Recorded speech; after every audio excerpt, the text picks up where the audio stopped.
لو أنزلنا هذا القرآن على جبل لرأيته خاشعا متصدعا من خشية الله.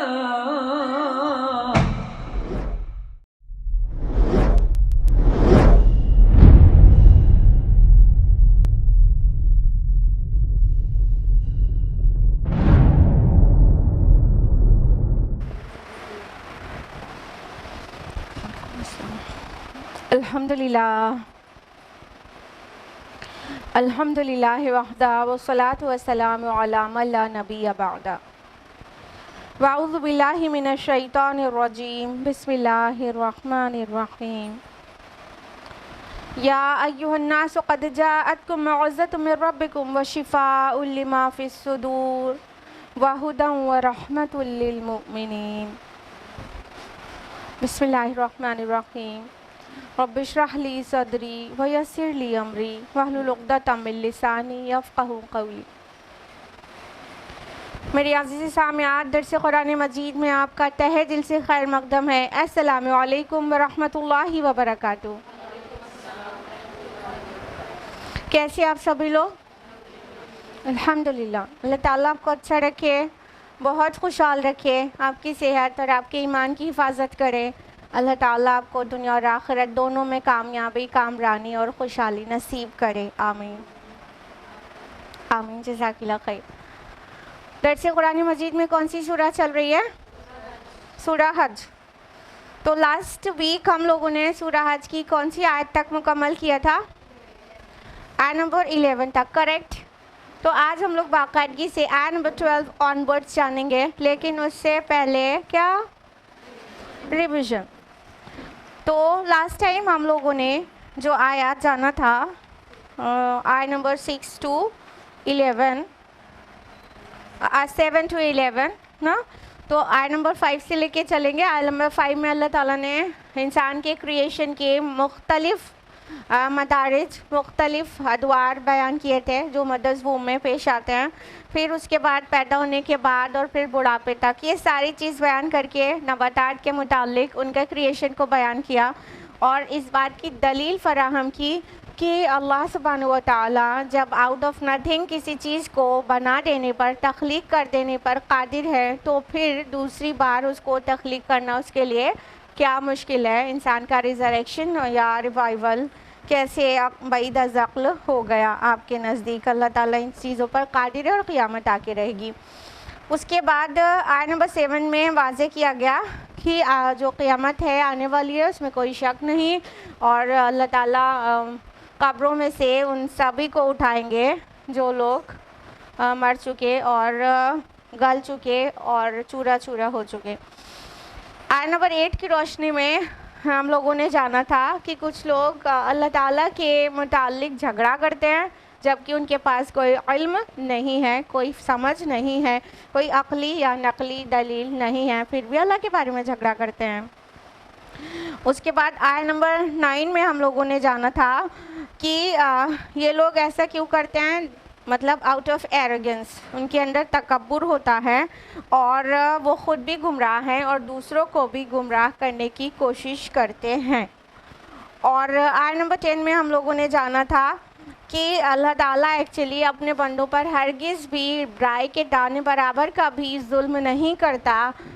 جو کچھ آخرت میں وہ اس کو ملے گا وہ اس کے ہاتھ کی کمائی ہوگی، اس نے خود وہ سب کچھ خود کمٹ کیا ہوگا.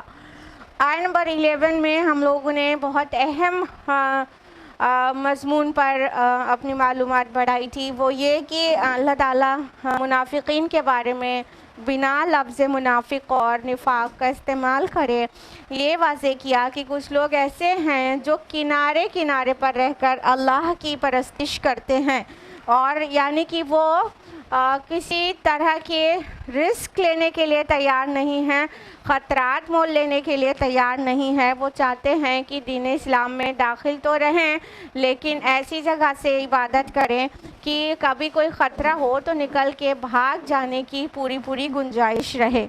تو اللہ تعالی نے فرمایا کہ یہ ایسے لوگ ہیں جن پر کوئی آزمائش آ جاتی ہے تو وہ اس پر بہت جلدی ہی منہ کے بال پلٹ جاتے ہیں، اور ایسے لوگوں کے لیے دنیا اور آخرت دونوں کا خسارہ ہے۔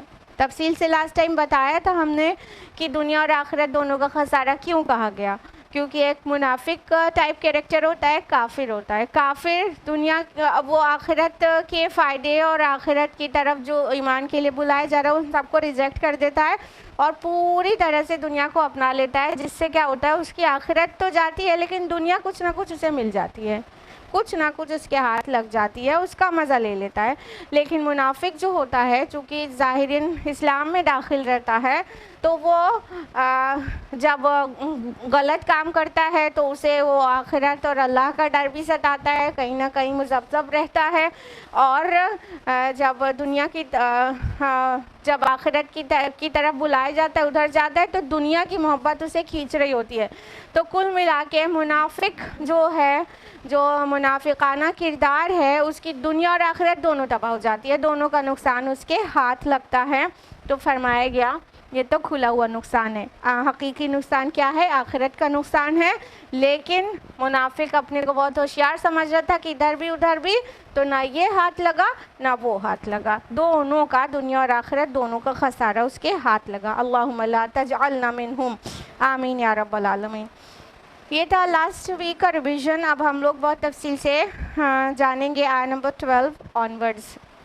تو آیت number 12 of Surah Hajj is أعوذ بالله من الشيطان الرجيم بسم الله الرحمن الرحيم يدعو من دون الله ما لا يضره ولا ينفعه، اور وہ پکارتا ہے اللہ کے سوا اس کو جو نہ اسے ضرر پہنچا سکتے ہیں اور نہ ہی نفع دے سکتے ہیں۔ ذَلِكَ هُوَ الضَّلَالُ الْبَعِيدُ، یہی ہے بہت دور کی گمراہی۔ اب وہ یہ جو منافقانہ کردار ہے، یہ جس انسان کو اللہ تعالیٰ پہ پورا بھروسہ نہیں ہے، صحیح ایمان نہیں ہے، پختہ اور مضبوط ایمان نہیں ہے، تو اس کو بچلنا بہت آسان ہوتا ہے، اس کو مشکلات میں غیر اللہ کے طرف بڑھ جانا بہت آسان ہوتا ہے، غیر اللہ کے ہاں اپنے سوال کرنا، اپنی حاجت روائی مشکل کشائی کے لیے غیر اللہ کے آگے ماتھے ٹیک دینا اور اپنا سر جھکا دینا اس کے لیے آسان ہوتا ہے۔ تو کیا ہوتا ہے کہ جس کا ایمان اس طرح مضبوط نہیں ہے وہ بہت آسانی سے شرک کر بیٹھتا ہے، اور جو اللہ کے علاوہ کسی اور کو پکارے اس کی حقیقت یہ ہے کیا کہ وہ نہ نفع پہنچا سکتے ہیں نہ نقصان۔ کسی کو اپنا مطلب نفع پہنچانے والا یا ضرر پہنچانے والا سمجھنا، اس کے متعلق ایسا عقیدہ رکھنا، یہ بھی کھلم کھلا شرک ہے۔ یعنی حاجت روائی مشکل کشائی صرف اور صرف اللہ تعالیٰ کے سامنے ہونی چاہیے، بس وہی حاجت روا مشکل کشا ہے، اس سے مانگنا چاہیے۔ لیکن سم ٹائمز لوگ کیا کرتے ہیں کہ جیسے ان کو لگتا ہے اللہ تو سن نہیں رہا ہے، چلو کچھ اور سفارشین کے پاس چلتے ہیں اور ان سے مانگتے ہیں، وہ اللہ کے سفارشی ہیں، وہ سفارش کر دیں گے، یا ان کے پاس سنوائی ہو جاتی ہے، یا ان کے پاس حاجت روائی ہو جاتی ہے، مشکل کشائی ہو جاتی ہے، ان کے دربار میں جاؤ تو کوئی بے اولاد نہیں لوٹتا، تو ان سے مانگ لیں گے تو ہماری مراد بر آئے گی۔ تو ایسوں کے لیے اللہ تعالیٰ فرماتے ہیں کہ تم جان لو نہ وہ تمہیں نفع پہنچا سکتے ہیں نہ نقصان، نفع پہنچانے پر بھی نہ بال برابر قادر ہے کوئی غیر اللہ، اور نہ ہی نقصان پہنچانے پر۔ کبھی کبھی لوگوں میں دوسرے کے سے نقصان پہنچنے کا ڈر بھی ہو جاتا ہے، کبھی مطلب غائبی ڈر کہ کہیں فلاں بابا ناراض نہ ہو جائیں تو ہمارے رزق میں تنگی ہو جائے گی۔ ہم ہر سال فلاں گلک میں اتنا پیسہ جمع کر کے ہم اتنا کھچڑا بنواتے اور اتنے نیاز کرتے ہیں، اگر اب کی سال نہیں کیا تو ناراض ہو جائیں گے، پھر ہمارے رزق میں کمی ہو جائے گی، پھر کیا ہوگا؟ یہ کیا ہے؟ کسی اور کے ضرر سے ہم ڈر رہے ہیں، کہنے کا مطلب کیا ہم یہ سمجھ رہے ہیں کوئی اور ہمیں نقصان پہنچا دینے پر قادر ہے؟ کیا کوئی ہمارا رزق روک دینے پر قادر ہے؟ کیا کوئی ہمارے رزق میں تنگی کر دینے پر قادر ہے؟ یا کوئی ہمیں اللہ کو منظور ہو کہ ہمیں نقصان پہنچنا ہے اسے بچا دینے پر قادر ہے؟ ان میں سے کوئی قدرت بھی غیر اللہ میں نہیں ہے۔ اللہ تعالیٰ واضح کرتے ہیں کہ ایسے کو پکارتے ہو جو نہ نفع پہنچا سکتا ہو نہ نقصان۔ نفع اور نقصان پہنچا دینے کا اختیار کلی، اختیار مطلق صرف اور صرف اللہ کے پاس ہے۔ اگر اللہ تعالیٰ کسی کو فائدہ پہنچانا چاہے تو ساری دنیا مل کے اس کو فائدہ پہنچنے سے نہیں روک سکتی، اور اللہ تعالیٰ کسی کو نقصان پہنچانا ہی چاہے اس کی قدر میں ہے، اس کی تقدیر میں ہے، اس کی قضا میں ہے، لکھا ہوا ہے، تو ساری دنیا اور اس کے سارے رولرز اور بادشاہ مل کے اس بندے کو نقصان پہنچنے سے نہیں بچا سکتے۔ اللہ تعالیٰ قادر مطلق ہے۔ غیر اللہ کے پاس مانگنے جایا جاتا ہے تو ان کو کچھ بھی اختیار نہیں سوائے ظاہری لوگوں کے ظاہری اختیارات کے، یعنی وہ غیبی مدد مانگنا منع ہے۔ کنفیوز مت ہوئیے گا، ایسا نہیں ہے کہ اگر ہم آپ سے کہے پین اٹھا کے دے دیجئے تو آپ کہیں کہ اسما شمس نے بھی تو مدد مانگی کسی سے۔ یہ ظاہری مدد ہے، it's allowed, completely allowed. In fact Prophet Jesus, peace be upon him, he asked for help. Man ansari ilallah, who is the helper of Allah? مدد کی پکار لگائی تھی مسیح علیہ السلام نے، ٹھیک ہے، تو ظاہری مدد مانگنا اٹس کمپلیٹلی الاؤڈ، لیکن باطنی مدد، غائبی مدد وہ بالکل الاؤڈ نہیں ہے، بالکل الاؤڈ نہیں ہے۔ غائبی مدد صرف اور صرف اللہ سے مانگنی چاہیے۔ کسی بت کے سامنے، کسی قبر کے سامنے، یا کسی بھی پیر فقیر کے سامنے کوئی غائبی مدد کی پکار لگانا یا امید کرنا کہ وہاں سے ملتی ہے، یا امید کرنا کہ وہاں سے مرادیں پوری ہو جاتی ہیں، یہ کھلم کھلا شرک ہے۔ قرآن حکیم میں بہت ساری آیات ہیں، بہت واضح، لیکن ہم اپنے پاک دل سے اصلاح کی غرض سے بغیر کسی عصبیت کے قرآن پڑھتے ہی نہیں۔ جب ہم ان ساری پاکیوں کے ساتھ قرآن پڑھیں گے تو سب سمجھ میں آئے گا، لیکن جن کو سمجھ نہیں آتا وہ اس لیے نہیں آتا کیونکہ وہ پاک دل سے قرآن کا مطالعہ نہیں کر رہے ہوتے ہیں، وہ عصبیت کو لے کر چلتے ہیں، جیسا ان کے خاندان میں ہوتا آ رہا ہے وہ بھی ویسے ہی کریں گے۔ جب یہ طے کر کے پھر کوئی ہدایت پر ہدایت کی چیزیں ان کے سامنے سے ہو کر گزر جائیں، وہ کوئی نہ کوئی ریزن دے کے پگڈنڈیوں سے نکل جائیں گے، صراط مستقیم پر نہیں آئیں گے۔ تو اس لیے علم حاصل کرنا اور عمل کرنا اور قرآن مجید پڑھنا سمجھنا، یہ سب بالکل پیور ہارٹ سے کرنا چاہیے، بغیر کسی عصبیت کے۔ جب عصبیت نکلے گی، دل پاک ہوگا، پھر ہر چیز سمجھ میں آئے گی اور صحیح غلط کا فرق سمجھ میں آئے گا۔ یہ قرآن مجید ہے ہی الفرقان، یہ ہے ہی فرق کرنے والا، لیکن ہمیں فرق اس لیے نہیں ہو پاتا کیونکہ ہم دل میں پہلے کوئی خیال لے کے اسے پڑھ رہے ہوتے ہیں کہ ہم یہ تو نہیں چھوڑ سکتے، یہ ایسا نہیں، اس آیت کا یہ مطلب ہے، پھر ہم کوئی نہ کوئی انٹرپریٹیشن پہنا دیتے ہیں، اس کو کوئی نہ کوئی تعویلات دے دیتے ہیں۔ تو اللہ تعالیٰ غیر اللہ سے مدد مانگنے کے متعلق، غیر اللہ کو پکارنے کے متعلق کہہ رہے ایسے سے مدد مانگتا ہے جو نہ نفع پہنچا سکتا ہے نہ نقصان۔ تو غیر اللہ سے نفع نقصان دونوں کی امید کرنا کلم کھلا شرک ہے، بغیر کسی ڈھکے چھپے ہوئے شرک کے، کھلا شرک ہے۔ آیت نمبر 13 میں فرمایا یَعْدُعُو لَمَنْ دَرُّهُ أَقْرَبُ مِن نَفْعِهِ، وہ پکارتا ہے اس کو جس کا ضرر اس کے نفع سے قریب تر ہے۔ لَبِئْسَ الْمَوْلَى وَلَبِئْسَ الْعَشِيرُ، بہت برا ہے وہ مددگار اور بہت ہی برا ہے وہ رفیق۔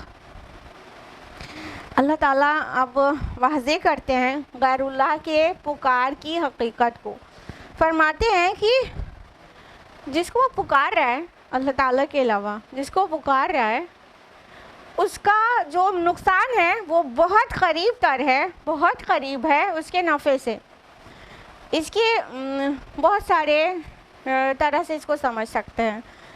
پہلی بات تو یہ کہ یہاں پہ ایک ایکنالجمنٹ ہے کہ ہاں کوئی ظاہری فائدہ بھی ہو سکتا ہے، شرک میں کوئی ظاہری فائدہ ہو سکتا ہے، لیکن اس کا نقصان بہت قریب ہے، نقصان بہت بڑا ہے اس کے فائدے سے۔ کچھ گناہ کی اور غلط اور حرام چیزوں کو بھی، اس کے فائدے کو بھی قرآن نے سم ٹائمز ایکنالج کیا ہے۔ جیسے شراب کی آیت کے متعلق آپ کے علم میں ہے کہ اللہ تعالیٰ یہ بھی کہتے ہیں ہاں مطلب اس میں کچھ فائدے بھی ہیں لیکن اس کا نقصان بہت بڑا ہے فائدے سے، ٹھیک ہے؟ تو شراب کے اندر حرام تو ہے لیکن اس کا نقصان بھی فائدہ بھی اس کو ایکنالج کیا گیا ہے۔ تو فائدے سے ہاں ٹھیک ہے، کسی کو شراب پینے کے بعد ہو سکتا ہے کہ کوئی بہت زیادہ غم میں ہے تو اس کا غم اسے فیل نہ ہو، ہلکا ہو جائے، ٹیمپریری فائدہ ہوا چھوٹا سا، لیکن اس کا نقصان کتنے ہیں اس پہ سارے لوگ بات کرتے ہیں۔ اور کوئی نفع پہ بات کرنے کی عام طور پر اسپیشلی مسلمان ہمت نہیں کرتا، لیکن اللہ تعالیٰ نے اس کے نفع کا بھی ذکر کیا ہے۔ ہاں نفع بھی ہو سکتا ہے لیکن نقصان بڑا ہے۔ یہاں پہ بھی کہا کہ غیر اللہ کو جو پکار رہا ہے اس کی پکار میں جو نقصان اس کا جو نقصان ہے وہ بہت قریب ہے اس کے نفع سے۔ تو ایک بات تو یہ مان سکتے ہیں کہ چلو کوئی ظاہری فائدہ بھی ہو سکتا ہے، نفع بھی ظاہری چھوٹا سا ہو سکتا ہے لیکن وہ بہت دور ہے اور اس کا نقصان جو ہے وہ بہت قریب ہے۔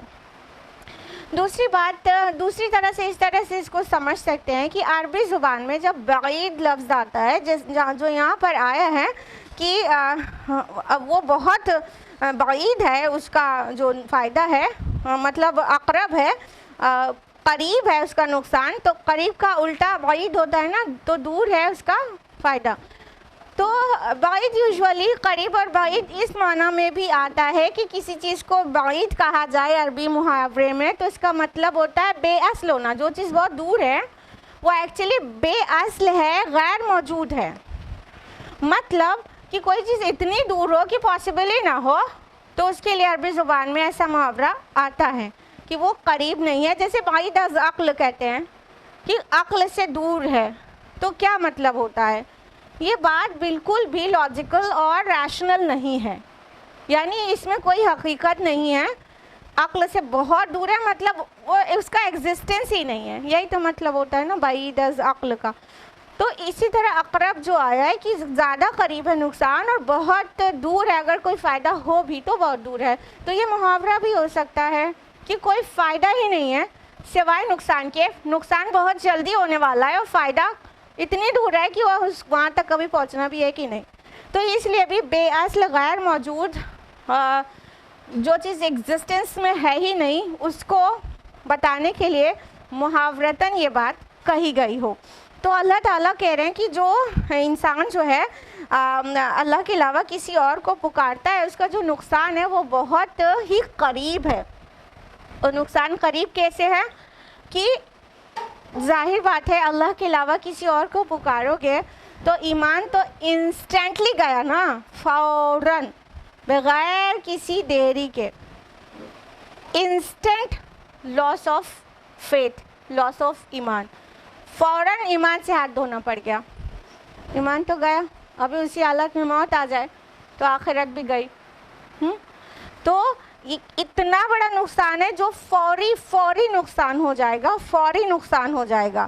اور جو مطلب جس کو اللہ کے علاوہ کسی اور کو پکارا جاتا ہے وہ تو ذاتی تو اتنا برا ہے، وہ اتنا برا رفیق ہے، لبیس المولا، بہت ہی برا مددگار، ہمسر، ہیلپر، کارساز۔ مولا مینس کیا ہوتا ہے؟ کارساز، ہیلپر یا مدد کرنے والا جو کہ کوئی بڑا ہو۔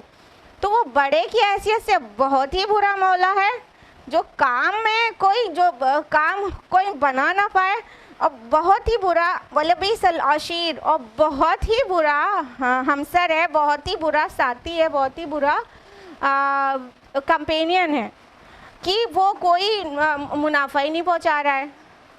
بڑے کی حیثیت سے بہت برا مولا، برابر والے کی حیثیت سے بہت ہی برا ساتھی، کوئی کام ہی نہیں بنا رہا، وہ نہایت ہی کمزور ہے. دیکھیے مولا ورڈ کا تفصیل ہم نے آپ کو بتائی کہ مولا مینس ہوتا ہے کارساز، ہیلپر، مددگار، جو آپ کو مدد کر کے جو آپ کا ٹاسک ہے اس کو ایزیلی اچیو کرا دے. ٹھیک ہے. اور عشیر عین شین را سے ہے. عشرہ مینس کیا ہوتا ہے؟ 10. 10 سب کو معلوم ہے عشرہ کا. کریکٹ. روٹ وہی ہے، وہاں سے بہت سارے جو الفاظ ڈرائیو ہوتے ہیں ان کو سمجھنے کی ضرورت ہے. عشیر کہتے ہیں باپ کی طرف سے، والد کی طرف سے جو جماعت وجود میں آتی ہے، یعنی والد کا خاندان. کیوں کر کہتے ہیں عشرہ مینس 10، مطلب ملٹی پلائی ہو گئے بہت سارے. 9 کے بعد 10 سے 2 ڈیجٹس شروع ہو جاتی ہے نا، ملٹی پلائی ہو جانا، نمبرز میں بڑھنا. تو عشرہ ایکچولی مل جل کے رہنے کو کہتے ہیں. مل جل کے رہنا مطلب خصوصاً آتا ہے وہاں سے والد کی طرف سے، جو عشیر ہے ورڈ، والد کی طرف سے جب ملٹی پلائی ہوتی ہے فیملی، خاندان جو کہتے ہیں ہمارے خاندان کے، تو خاندان ابھی مدر فادر تھے، پھر اس کے بعد اور بڑھ جاتے ہیں، پھر اور بڑھ جاتا ہے. تو یہ عشیر کہلاتے ہیں. باپ کی طرف سے جو جماعت وجود میں آتی ہے اس کو عشیر کہتے ہیں. عشرہ کا معنی مل جل کر رہنا، اسی سے معاشرہ ہے. کبھی غور نہیں کیا کہ عین شین را، عشرہ کا معنی 10 ہوتا ہے، تو پھر معاشرہ میں بھی عین شین را دکھتا ہے نہیں دکھتا؟ ہاں. تو معاشرہ کس کو کہتے ہیں؟ سوسائٹی کو نا، سب کو معلوم ہے. تو سوسائٹی یعنی مطلب ملٹی پلائی ہو گئے لوگ، بہت سارے لوگ ہو گئے. ٹھیک ہے.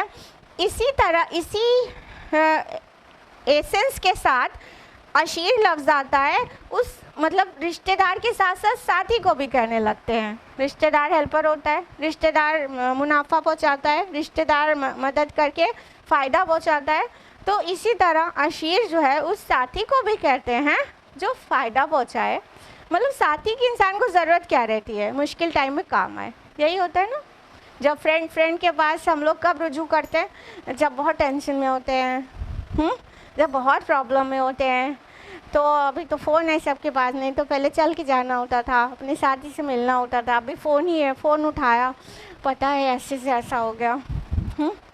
اب امید کرتے ہیں وہ کوئی اچھا مشورہ دے یا وہ اس سچویشن سے باہر آنے میں میری مدد کرے نا. دوست کی ضرورت تبھی پڑتی ہے.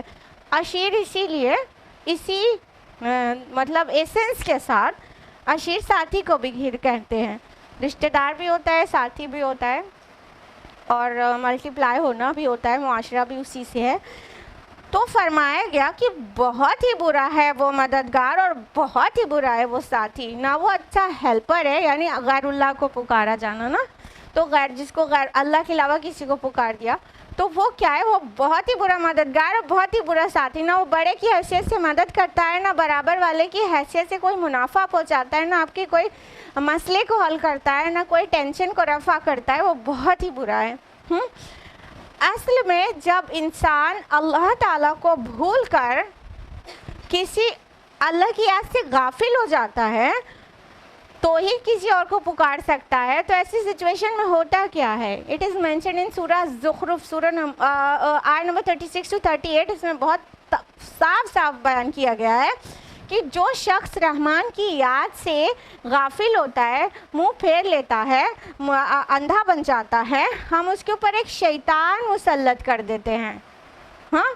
تو اور وہ اس کے ساتھ رہتا ہے اور وہ اسے راہ راست سے بھٹکاتا رہتا ہے اور وہ خود سمجھتا ہے کہ وہ بڑا راہ راست پر ہے. پھر فرمایا کہ جب وہ ہمارے پاس آئے گا روز آخرت، جب وہ ہمارے پاس آئے گا تو کہے گا کاش میرے اور تیرے درمیان مشرق مغرب کا فاصلہ ہوتا.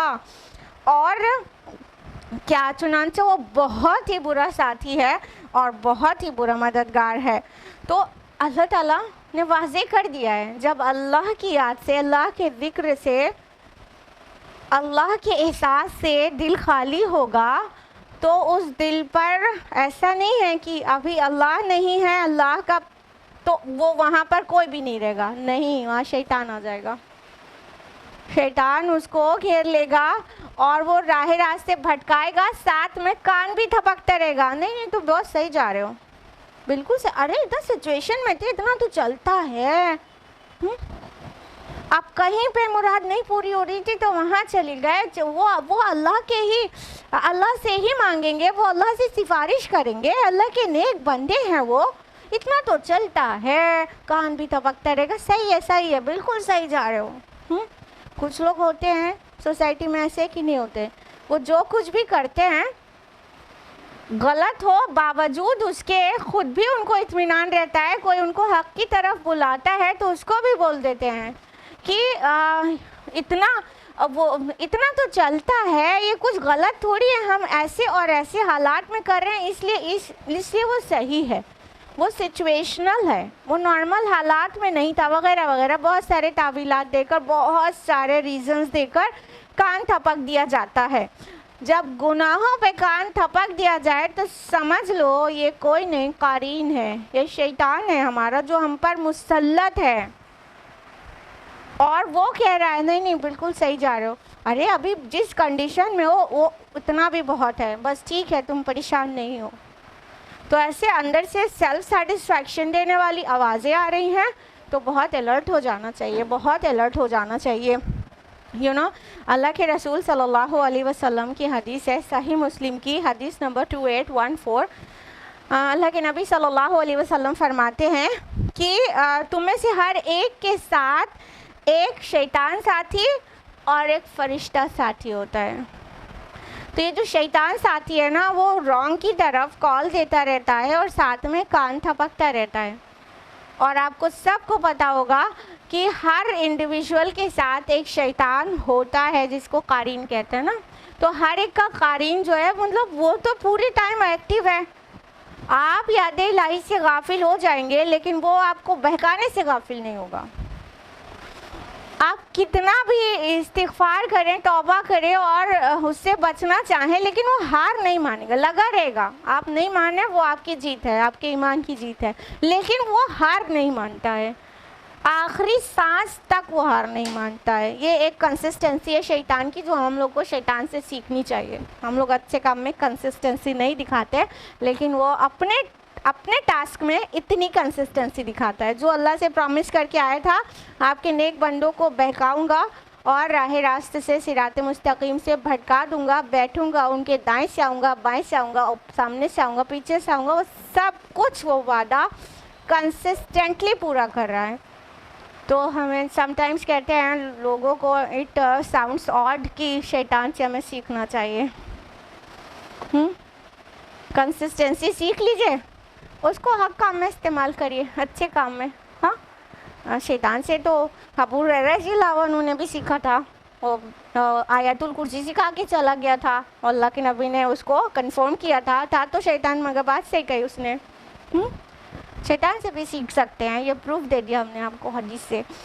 تو بہرحال کہنے کا مقصد یہ کہ ہر انسان کے ساتھ جو ساتھی ہے شیطان, وہ اسے تھپکتا رہتا ہے. تو اللہ کے علاوہ کسی اور کو پکارا جائے گا تو وہ شیطان ساتھی جو ہے وہ اس کی ساتھ یاری ہماری بہت اچھی ہو جائے گی, اسٹرانگ دوستی ہو جائے گی, اچھی والی. جبکہ اللہ تعالیٰ نے کیا کہا شیطان کے بارے میں, اِنَّهُ لَكُمْ عَدُوٌّ مُّبِينٌ. ماشاء اللہ سب لوگ جانتے ہیں کہ وہ تمہارا کھلا ہوا دشمن ہے, لیکن ہم کو دشمن تو اس کو سمجھنا نہیں ہے, جو اللہ کی طرف بلائے دشمنی اس سے ہو جاتی ہے ہماری. اللہ ماشاء اللہ.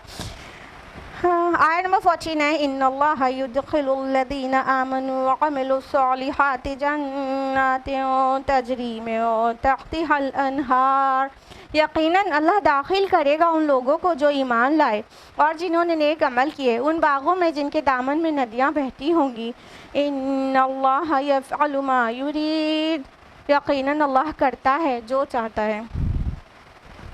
اب اللہ تعالیٰ نے فرمایا کہ اب اس شیطان سے جو بچ نکلا اور غیر اللہ کے پاس نہیں گیا, اس نے اپنے ایمان کی حفاظت کی اور اعمال صالحات کیا, تو اس کو کیا ملے گا؟ جنات, باغات ملیں گے. تجری من تحتها الانہار, جس کے نیچے جاری ہیں نہریں. یہ انسان کو سکون دینے کے لیے، اس کا دل ٹھنڈا کرنے کے لیے، اس کو خوشی دینے کے لیے جو بیک گراؤنڈ، جو سراؤنڈنگ چاہیے وہ ہے، اس کا ذکر ہے. بس اتنا ہی ہماری عقلیں سمجھ سکتی ہیں، تو اتنا جنت کے بارے میں ڈسکرائبڈ ہے، ورنہ جنت کی حقیقی نعمتوں کے بارے میں ڈسکرپشن ہماری عقلوں میں نہیں آ سکتا. صحیح مسلم کی حدیث ہے، حدیث نمبر 2825. اللہ کے نبی صلی اللہ علیہ وسلم فرماتے ہیں کہ تم کو پتہ ہے جنت میں، پہلے جنت کے کچھ نعمتوں کے بارے میں ذکر کیا، پھر کہا جنت میں ایسی ایسی نعمتیں ہیں، ایسی ایسی نعمتیں ہیں جو نہ کسی کان نے کبھی سنی ہوگی، نہ کسی آنکھ نے کبھی اس کو دیکھا ہوگا، اور نہ کوئی ذہن اس کا تصور کر سکتا ہے. تو جنت کی حقیقی نعمتیں ایکچولی ہمارے اس چھوٹے سے برین میں، جو یہ صرف چھوٹے سے سر میں ہے، اتنے سے برین میں نہیں آ سکتی، تو نہیں بتائی گئی ہے. جتنی سی آ سکتی ہے بس اتنا سا بتایا گیا ہے. ہم لوگوں کو جب اسٹریس ہوتا ہے تو ڈاکٹرز کہتے ہیں نا کہ جائیے کہیں گھوم آئیے، ہل اسٹیشن پہ گھوم آئیے، بولتے ہیں ڈاکٹرز، یعنی کچھ نیچرل سینری دکھائیے تو تھوڑا اسٹریس ریلیز ہوگا، ڈپریشن ٹائپ سمٹمز ہیں تو دور ہو جائیں گے، یعنی دل کو سکون ملے گا. پھر کیسی جگہ پہ جاتے ہیں ہم؟ پیکنگ کر کے، ریزرویشن کرا کے یا ایئر ٹکٹ کرا کے کیسی جگہ پہ جاتے ہیں؟ اپنی فیوریٹ جگہیں لوگ بتانے لگے. ایگزیکٹلی ہل اسٹیشنس پہ جاتے ہیں نا، کشمیر جاتے ہیں، شملہ جاتے ہیں، نینی تال جاتے ہیں، جہاں اونچائی ہو، اونچائی بھی ہو اور اوپر سے نیچے کی طرف پانی رواں ہو، ہاں، اور بیک گراؤنڈ میں گرینری ہو. یہی تصور آتا ہے گھومنے کی جگہ کا. باقی وہ بیوقوف لوگ ہوتے ہیں جو مالس میں گھومنے جاتے ہیں. پلیز مالس میں گھومنے مت جائیے گا، ہاں، چاہے لولو مال کیوں نہ ہو. مالس کوئی گھومنے کی جگہ ہے، شاپنگ پلیس ہوتی ہے نا. یہ مطلب حد کر دیا ہے ان لوگوں نے جو لوگ مالس گھومنے کے لیے جاتے ہیں. بہرحال گھومنے کا صحیح تصور کہاں پر ہے؟ یہ انہی جگہوں پر ہے نا، نیچرل سینریز میں، جہاں پر اونچائی سے نیچے کی طرف پانی رواں ہو، مطلب روانی والا پانی، نہریں جہاں بہہ رہی ہوں اور اوپر سے نیچے کی طرف بہہ رہی ہوں اور سراؤنڈنگ میں گرینری ہو. اس سے کیا ہوتا ہے؟ ہمارے مائنڈ کو تھوڑا مطلب پیس نصیب ہوتا ہے، ہمارا دماغ ٹھنڈا ہوتا ہے، ہمارے قلب کو ٹرینکویلٹی نصیب ہوتی ہے، امن سکون نصیب ہوتا ہے. تو یہ سین ہمارے تصور میں ہے. تو یہ قرآن کیا ہے؟ یہ قرآن کیا ہے؟ آپ کے اندر جو کچھ ہے اسی کو الفاظ میں تعبیر کیا گیا ہے نا. آپ کا جو سیلف ہے، اٹ از ریٹن بائی اللہ سبحانہ و تعالیٰ. اور یہ جو قرآن ہے اس کا متکلم کون ہے؟ اللہ سبحانہ و تعالیٰ. تو یہ قرآن ایکچولی آپ کے اندر کی ہی آواز ہے. کبھی تو باہر کی آواز سے تھوڑا کان اپنے بند کر کے اس قرآن کو پڑھیں، لگے گا کہ میرے فطرت کی مطلب وہ پوری ریڈنگ کر رہی ہوں میں، میرے فطرت میں جو ہے وہی تو ہے اس قرآن میں. تو جنت کا ڈسکرپشن یہ ہے کہ تو ایسے باغات ملیں گے انعام میں جس میں نہریں جاری ہوں گی اور جس میں جو گرینریز ہوگی. سب کو، آلموسٹ سب کو گرینریز پسند ہوتی ہے کہ ہرا ہو، سبز ہو. جب بارش ہو جاتی ہے تو اس کے جو سارے پتے ہوتے ہیں اور گھاس ہوتی ہے جب دھل جاتی ہے تو کتنا خوبصورت لگتا ہے. بس اس کو دیکھ لینے سے ہی تھوڑا سا تسکین ہو جاتی ہے. تو وہ سب کو پسند ہے، سب کو. تو اللہ تعالیٰ فرماتے ہیں کہ وہ باغات دیے جائیں گے بطور نعمت، انعام. یہ تمہارے عمل کا بدلہ ہے. تم نے اپنے نفس کو قابو میں کیا، تمہارے رب نے تمہیں جو حکم دیا تھا اس پر تم نے عمل کیا، اور جس سے منع کیا تھا اس سے اپنے دامن کو بچا لیا، داغدار نہیں ہونے دیا. تو تمہارا یہ انعام ہے. اور جنت کے انعامات ہمیں بہت سارے کوالٹیز ہیں، وہ کہ والآخرۃ خیر وابقیٰ، وہ بہتر ہے، for better than worldly things. وہ ابقا، اور باقی رہنے والی، ڈیوریبل، ہمیشگی والا، ٹکنے والا. دنیا کی چیزوں میں چاہے جتنی نعمتیں مل جائیں، وہ یہ دو نقصان ساتھ میں لگے ہوئے ہیں. پہلی بات تو اتنا اچھا نہیں ہے، بیٹر نہیں ہے، ورس ہے. وہ جنت کے مقابلے بہت کم ہے، ایک دم حقیر ہے۔ دوسرا باقی رہنے والا نہیں ہے، وہ کبھی نہ کبھی آپ سے چھن جانے والا ہے، چاہے جو آپ کو اللہ تعالیٰ دنیا میں نصیب کر دے، اللہ برکت دے اس میں، لیکن وہ چھن ضرور جائے گا۔ زندگی میں نہیں چھنا تو موت کی آخری سانس تو ضرور ہی چھین دے گی آپ کو اس سے، ٹھیک ہے؟ تو یہ کیا ہے؟ خیر بھی نہیں ہے، باقی رہنے والا بھی نہیں ہے۔ جنت کی نعمتیں خیر و ابقا ہیں، بہتر ہے اور باقی رہنے والی، اور بہت ساری چیزیں ہیں جو جنت میں ہے، یہاں نہ ہے اور نہ مل سکتی ہے۔ جنت میں تو اللہ تعالیٰ نے اپنی صفات جو ہے اس کی جو سولی اس کی صفات ہیں، دنیا میں اس کو کسی کے ساتھ شیئر نہیں کیا، جنت میں وہ کریں گے اللہ پاک۔ ہاں، اللہ پاک نہیں چاہتے کوئی شہنشاہ کہے اپنے آپ کو، رولرز ہوتے ہیں بادشاہ کہتے ہیں، لیکن بادشاہوں کا بادشاہ صرف اللہ ہے۔ ہر ایک اور پھر ہر ایک رولر نہیں بن جاتا، لیکن اللہ تعالیٰ جنت میں رولر بنائیں گے، حکمرانی دیں گے اپنی صفت بندے کے اندر۔ ہم کن فیکون کی صفت صرف اللہ میں جانتے ہیں نا، کہ بس اللہ ہم لوگ کو کرنا پڑتا ہے۔ ہم ٹائم اینڈ اسپیس کمپلیکس میں جب تک ہم کچھ پروسیسنگ نہیں کرتے، کوئی چیز نہیں بنتی، نہیں ہو جاتی، ٹائم بھی لگتا ہے، اسپیس بھی لگتی ہے، اور ایکشن بھی لینا پڑتا ہے، انرجی بھی لگتی ہے، لیکن اللہ تعالیٰ کہتے کن اور وہ ہو جاتا ہے۔ جنت میں اللہ تعالیٰ وہ اپنی صفت دیں گے، بندہ بھی کہے گا کہ مطلب وہ چاہے گا، جس چیز کی خواہش کرے گا وہ خواہش کرے گا اور وہ حاضر ہو جائے گا۔ تو یہ کن فیکون والی صفت سولی اللہ تعالیٰ کے پاس ہے، لیکن وہ ایٹریبیوٹ بھی اللہ تعالیٰ بندے کے ساتھ جنت میں شیئر کریں گے۔ ابھی نہیں کیا ہے، ابھی ہم کو پروسیسنگ سے گزر کے کچھ کر پاتے ہیں، لیکن جنت میں جو چاہیں گے وہ اللہ تعالیٰ ہمارے بھی کلمہ کن سے کر دے گا۔ الحمدللہ الحمدللہ۔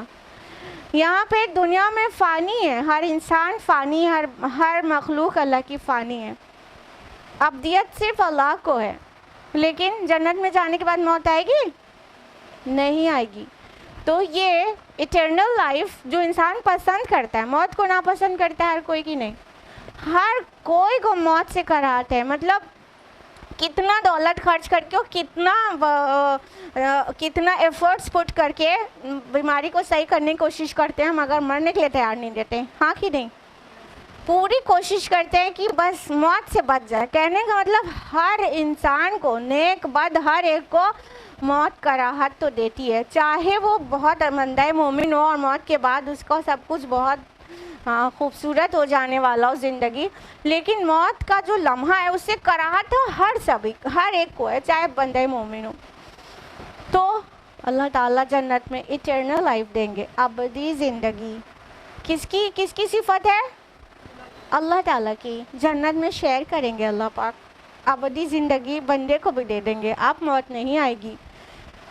بہت شاندار گھر بنا لے جو اور ساری آسائش ایک دم اکٹھا کر لے، تو پھر اسے ایک بات کا کھٹکا رہتا ہے، موت آ جائے گی تو یہ سب چھوٹ جائے گا، مر نہ جاؤں اور یہ سب عیش و آرام چھوٹ نہ جائے۔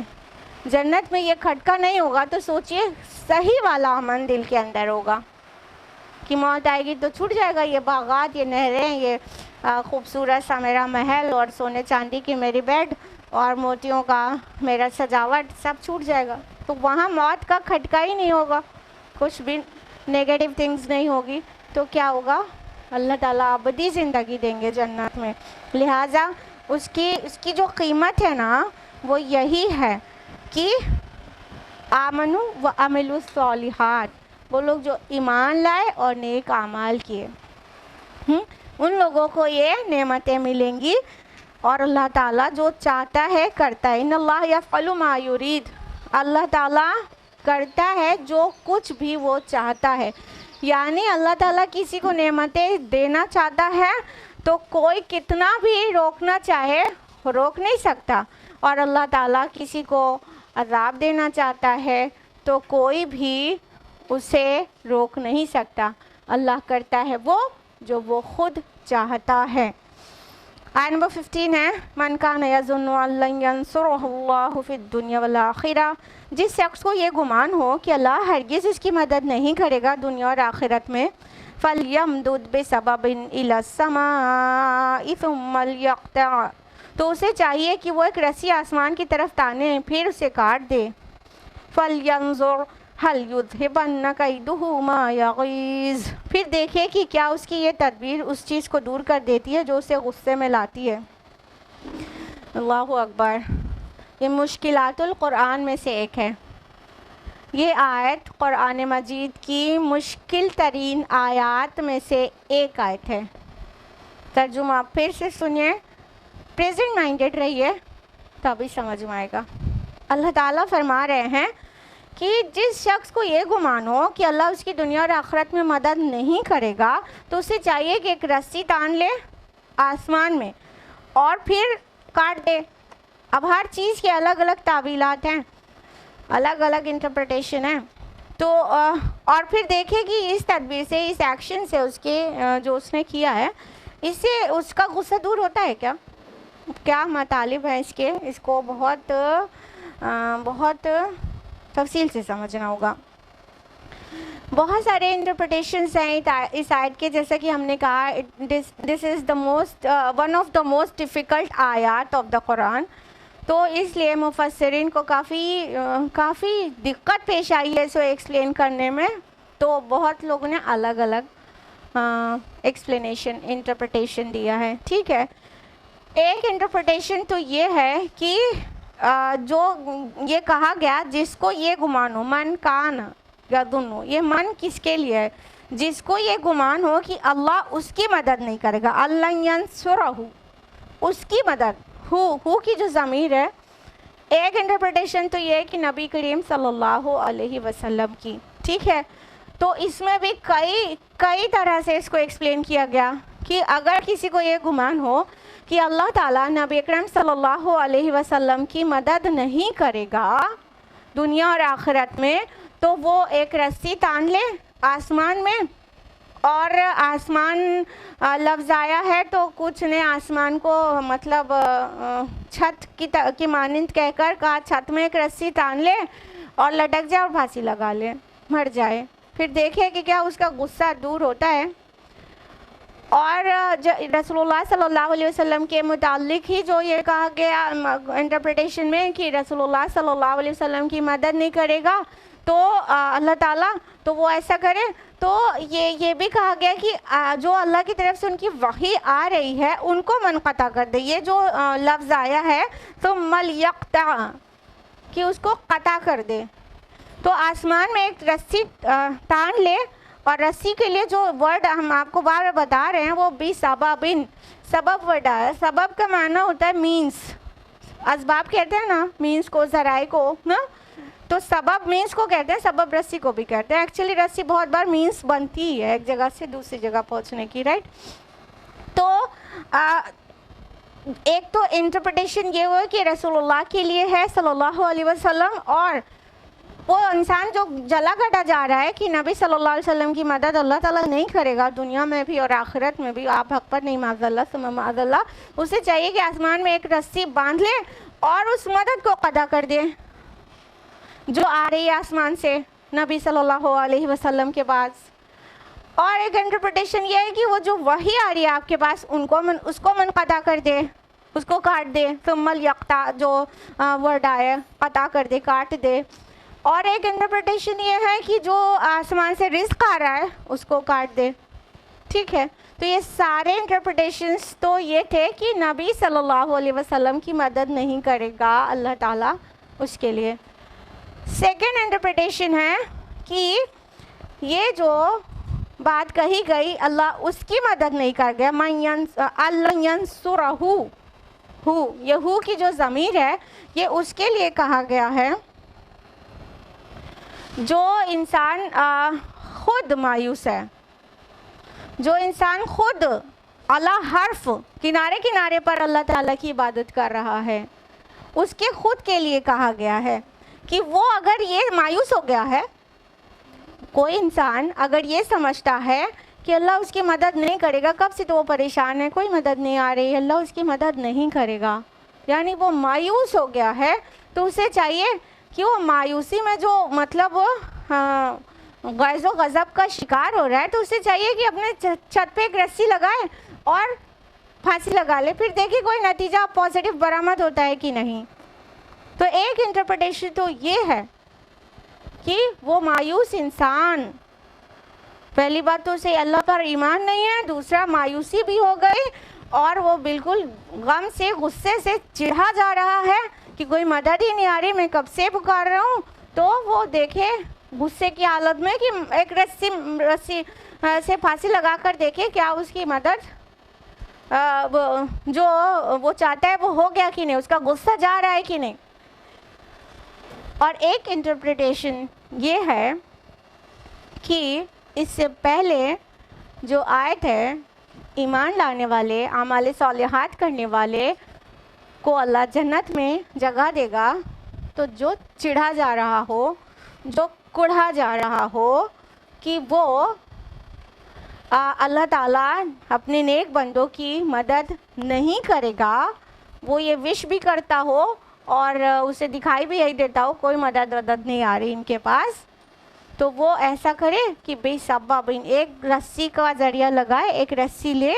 اور یہاں پہ لفظ آیا ہے الی السماء, بنا وجہ چھت, تو اس کا معنی پھیلانے کی ضرورت نہیں محسوس ہو رہی ہے, آسمان میں. اور یہاں پہ الی السماء, سما ورڈ آیا ہے جو کہ سنگولر ہے, سماوات نہیں آیا ہے, آسمانوں میں نہیں آیا ہے.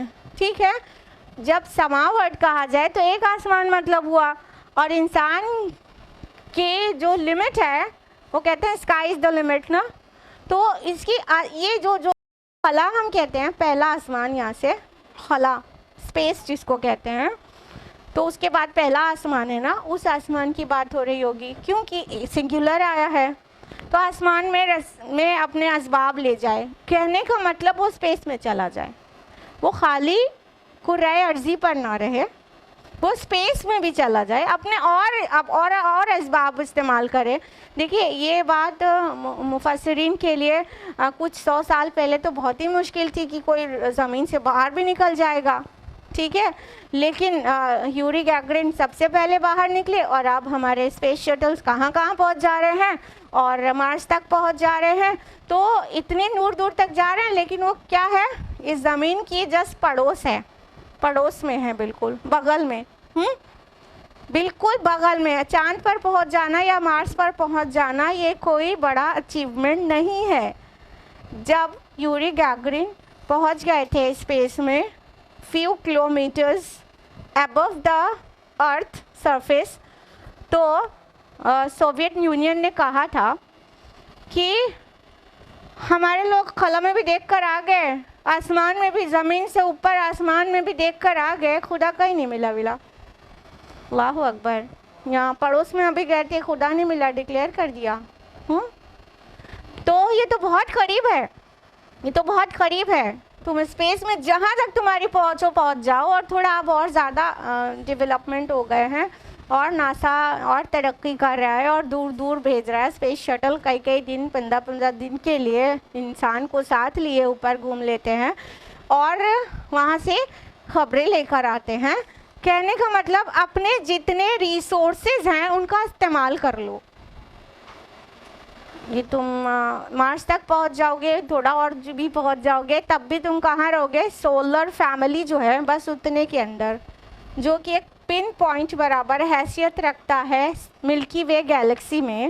جو کہکشاں, جس کہکشاں کا ہمارے سولر فیملی ایک حصہ ہے وہ ہے ملکی وے گیلیکسی, اس کا ایک پن پوائنٹ برابر حیثیت رکھتا ہے.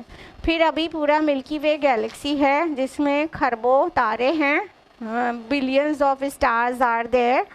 پھر اس کے بعد ان گنت گیلیکسیز ہیں, اور اس گیلیکسی میں بھی ایک اسٹار سے دوسرے اسٹار کی دوری کلومیٹرز یا مائلز میں نہیں میجر کی جا سکتی, لائٹ ایئرز میں میجر کی جاتی ہے. اپنی ارتھ یا اسٹار سن سے کہیں, دوسرا جو نیئرسٹ اسٹار ہے پروکسیما سینٹوری, وہ 4.22 لائٹ ایئرز اوے ہے ارتھ سے.